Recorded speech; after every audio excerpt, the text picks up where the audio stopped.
Donc bienvenue à toutes et à tous pour cette rencontre culturelle avec laquelle on ouvre la saison académique 2024-2025, notamment avec, dans le cadre du master éducation artistique et médiation culturelle, éducation, littérature et éducation.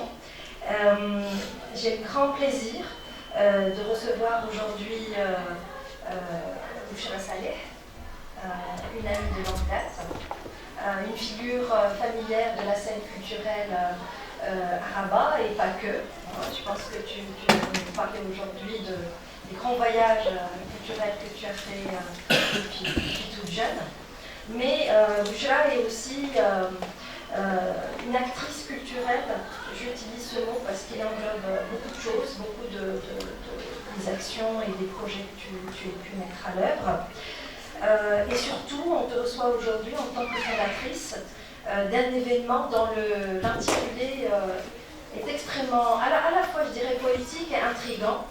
C'est État d'urgence d'instant poétique, donc qui est né à Rabat il y a 6 ans de cela. Donc la première édition a été en 2018. Tu vas nous parler, en tous les cas, on va te poser plein de questions sur la genèse et l'évolution de ce projet. Donc ça se prononce les 8, c'est ça? Oui, les 8. Voilà. Et donc tu es la fondatrice de cet événement important et singulier, je dirais, à Rabat, pour plusieurs raisons, entre autres, ne serait-ce que par rapport au lieu où ça se passe et par rapport à l'interpellation que tu fais aux artistes dans un lieu qu'on n'a pas l'habitude, dans tous les cas, à Rabat, hein, qu'on n'a pas l'habitude de voir investi par les actions artistiques. Donc, Bouchra, tu es opératrice culturelle indépendante. Ça aussi, c'est important de revenir sur cet aspect-là de ta pratique. Qu'est-ce que c'est qu'un opérateur culturel et de surcroît indépendant? Comment est-ce qu'il vit? Comment est-ce qu'il mène ses projets? Comment est-ce qu'il les finance? Comment il les monte, etc. etc. Tu es curatrice également. Tu montes des événements et des expositions d'art. Et j'avais oublié, tu es créatrice de vêtements. Donc, tu as une ligne, comment elle s'appelle? Rouge. Voilà, que j'ai eu le plaisir de connaître et de porter aussi également, bien sûr. Et c'est une ligne très, très intéressante. Peut-être que tu pourras nous parler de ça aussi, parce que je trouve ça assez intéressant. Et je pense que tu as présenté dernièrement aux Pays-Bas une de tes pièces. Voilà. Tu te définis comme une activiste de la culture, indépendante et engagée. La question de l'engagement nous intéressera énormément également. Et c'est pas pour te vieillir, mais ça fait 24 ans que tu es engagée dans la scène artistique et culturelle marocaine, et ça veut dire qu'il y a derrière une grande expérience et un vécu, et dans la gestion de projets. Alors par rapport à l'état d'urgence d'instant poétique, c'est un projet qui est né en 2018 et j'ai souvenir, vraiment hier, je me disais que je me rappelle très bien quand on s'est rencontrés en 2018 à l'Institut français de Rabat et que tu avais un rendez-vous, je pense, pour monter ce projet, on en a parlé.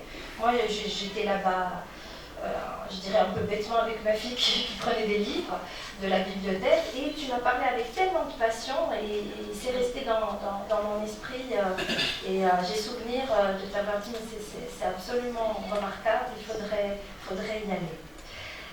Donc en 2018 et depuis chaque année cet événement prend place au jardin d'essai botanique. Bon, pour les gens qui sont de Rabat et pas que, peut-être que vous connaissez ce jardin assez important dans le quartier d'Agdel.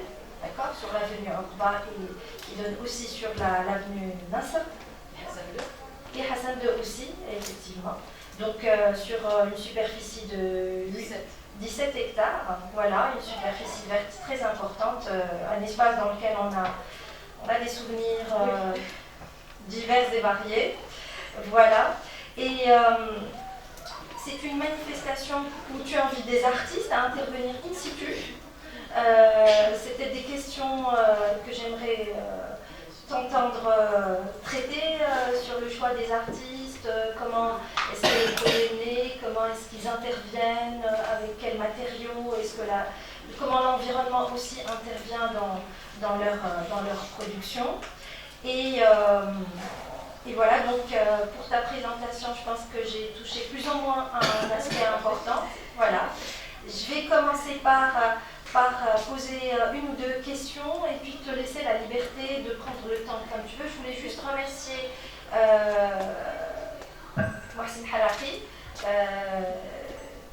je dirais un ami de l'événement, un ami personnel et un artiste pour lequel j'ai beaucoup de respect, qui est lauréat de l'INBA, de l'Institut National des Beaux-Arts de Tétouan.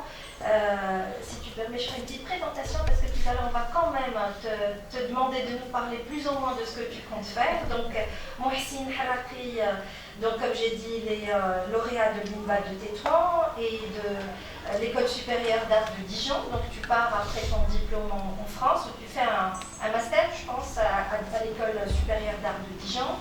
Et puis c'est une figure importante. Tu es installé à Paris depuis 2010, donc depuis quand même, voilà, où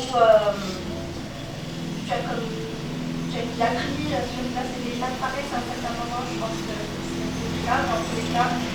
Mohsin intervient régulièrement dans des expositions d'envergure, j'en citerai quelques-unes. Exil, regard d'artiste au musée du Louvre, Lens, en France en 2024.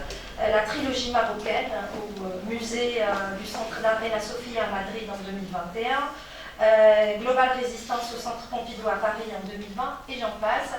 Et tout à l'heure, on t'interpellera par rapport à ton intervention dans l'édition, l'actuelle édition Jardin d'essai qui ouvrira le vendredi prochain, et aussi on t'invitera très volontiers dans les mois à venir faire une présentation avec nos étudiants.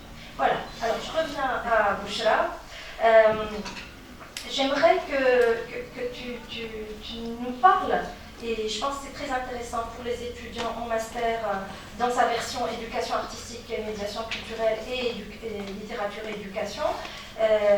C'est des profils qui sont formés à devenir par la suite des acteurs culturels et donc par ce fait-là à porter des projets.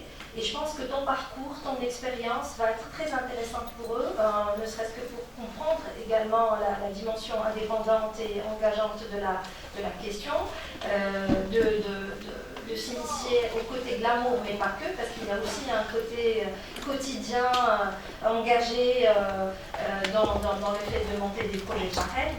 Donc ton parcours, Bouchra, et puis par la suite le projet culturel,